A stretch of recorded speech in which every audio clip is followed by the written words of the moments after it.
नमस्कार साथियों, आज एक नई शिक्षण योजना आप सबके लिए। आज की शिक्षण योजना कक्षा 5 हमारा परिवेश, प्रकरण भारतीय संविधान तथा शासन व्यवस्था। जैसे कि पहले मैंने आप लोगों को बताया था, मैंने इसकी 4 शिक्षण योजनाएं बनाई हैं।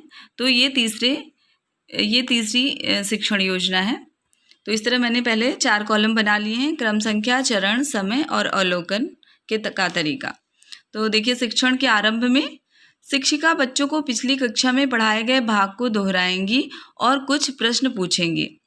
बच्चों, केंद्रीय सरकार के कितने अंग होते हैं? पूरे देश के लिए कानून कौन बनाता है? व्यवस्थापिका को और क्या कहते हैं? ऐसा करने से बच्चे को ये याद हो जाएगा कि उसने पिछली कक्षा में क्या क्या सीखा था और उसका रिवीजन हो जाएगा।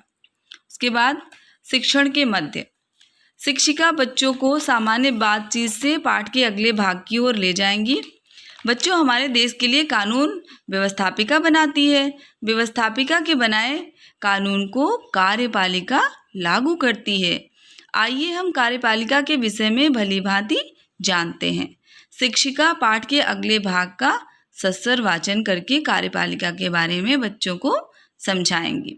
इस तरह के मैंने छोटे छोटे से टीएलएम्स भी लगाए हैं ताकि इस बच्चों को अच्छे से समझ में आ जाए। इसको मैं बड़े रूप में कक्षा में दिखाऊंगी।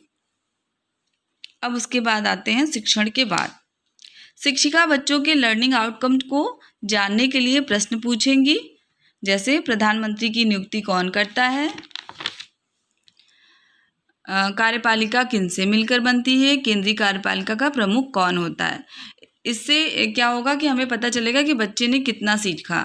यदि उसे कुछ समस्या है तो हम तुरंत ही उसका समाधान कर लेंगे। उसके बाद गतिविधि। शिक्षिका कक्षा में कार्यपालिका का गठन कराएंगी।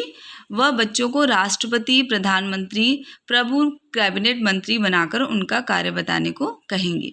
तो ये मज़ेदार गतिविधि हो जाएगी। हम बच्चों को ही राष्ट्रपति, प्रधानमंत्री बनाएंगे और उनके कार्य से उनको अवगत कराएंगे।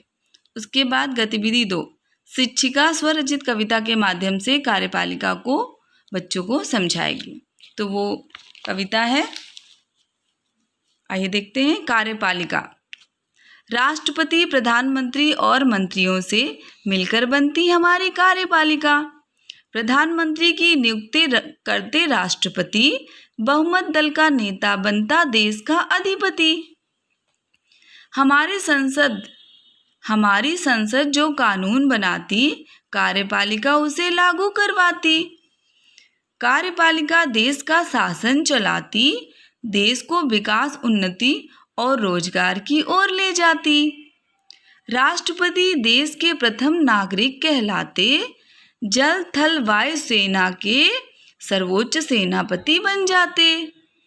18 वर्ष के ऊपर हर नागरिक को संविधान ने दिया मताधिकार। हम सब करें अपने मत का प्रयोग, चुने एक अच्छी सरकार, बनाए एक बेहतर देश। तो ये है वो कविता जो हम बच्चों को कराएंगे। उसके बाद आते हैं गृह कार्य की तरफ। शिक्षिका बच्चों को देश के वर्तमान राष्ट्रपति, प्रधानमंत्री, मुख्यमंत्री के चित्र एकत्र करके या बनाकर लाने को कहेगी और उनके विषय में वो क्या जानते हैं, उनके कार्य, उनकी नियुक्ति, उसके बारे में लिखकर लाने को कहेगी। आगामी कार्य योजना। शिक्षिका बच्चों को पाठ का अगला चरण न्यायपालिका पढ़ाने की कार्य योजना बनाएगी। इस तरह से मैंने यहाँ पे कोटेशन लिखा है। अपने मत का प्रयोग कर अच्छी सरकार का गठन करें, मतदान अवश्य करें। उसके बाद जो मेरे मुख्य बिंदु थे वो मैंने श्यामपट्ट कार्य पे लिख दिया है ताकि बच्चे उसे अपनी कॉपी में लिख लें और समझ पाएं।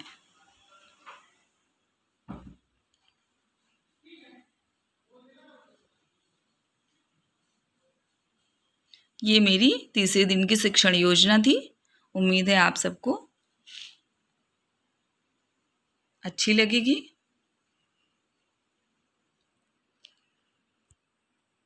धन्यवाद।